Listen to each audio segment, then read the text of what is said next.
வணக்கம் மக்களே, வணக்கம். சற்று முன் கிடைத்திருக்கக்கூடிய ஒரு முக்கியமான தகவல் ஒன்றை தான் பார்க்க போகிறோம் மக்களே. சற்று முன் திமுகவின் முக்கியமான பொறுப்பில் இருக்கக்கூடிய ஒரு முக்கியமான அமைச்சரை அதிரடியாக புழல் சிறையில் அடைத்திருக்கிறார்கள் அமலாக்கத்துறை. வேற யாரும் இல்லைங்க, முக்கியமான அமைச்சர் துரைமுருகனை தான் தற்போது அதிரடியாக அமலாக்கத்துறை கைது செய்து புழல் சிறையில் இன்று அடைக்கப்படுவார் என்று அமலாக்கத்துறை அதிகாரப்பூர்வமாக செய்திகள் வெளியாகி கொண்டிருக்கிறது மக்களே.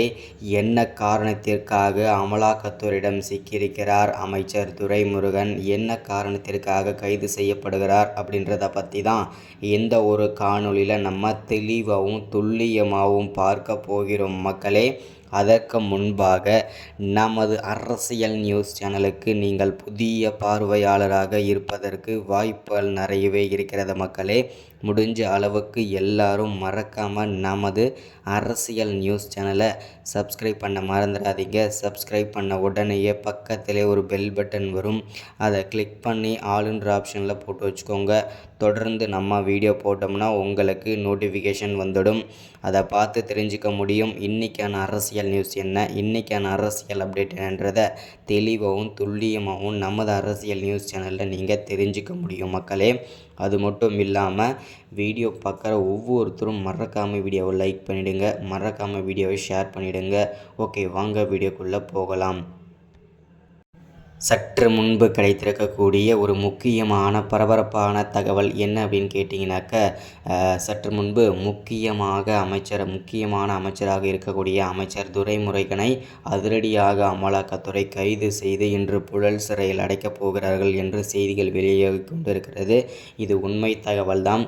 என்ன சர்ச்சைகளில் சிக்கியிருக்கிறார் அமைச்சர் துரைமுருகன் அப்படின்னு பார்த்தீங்கன்னாக்க, மணல் கொள்ளை 4700 கோடி ஊழல் செய்த குற்றத்திற்காகவும் மணல் கொள்ளை வழக்கில் அதிரடியாக சிக்கியிருக்கிறார்.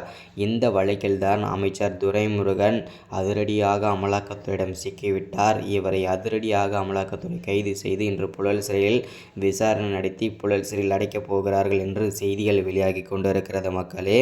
அது மட்டும் இல்லாமல் அமைச்சர் துரைமுருகன் மட்டுமல்லாமல் இன்னும் திமுகவின் முக்கியமான பொறுப்பில் இருக்கக்கூடிய ஒரு 3-4 அமைச்சர்கள் இந்த மணல் கொள்ளை வழக்கிலும் 4700 கோடி ஊழல் வழக்கிலும் சிக்குவார்கள் என்று எதிர்பார்க்கப்படுகிறது. வாக்குமூலம் கொடுப்பாரா அமைச்சர் துரைமுருகன்? நம்ம பொறுத்திருந்து தான் பார்க்க வேண்டும் என்ன நடக்குதுன்றதை. இதுதான் இந்த வீடியோவில் நம்ம அப்டேட்டாக உங்களுக்கு கொடுக்கறது. இந்த மாதிரி அரசியல் பற்றின அப்டேட் உடனுக்குடனே தெரிஞ்சுக்கணும்னு நினச்சிங்கன்னா மறக்காமல் நமது அரசியல் நியூஸ் சேனலை சப்ஸ்கிரைப் பண்ணுங்கள், லைக் பண்ணுங்கள், ஷேர் பண்ணுங்கள். தேங்க்யூ.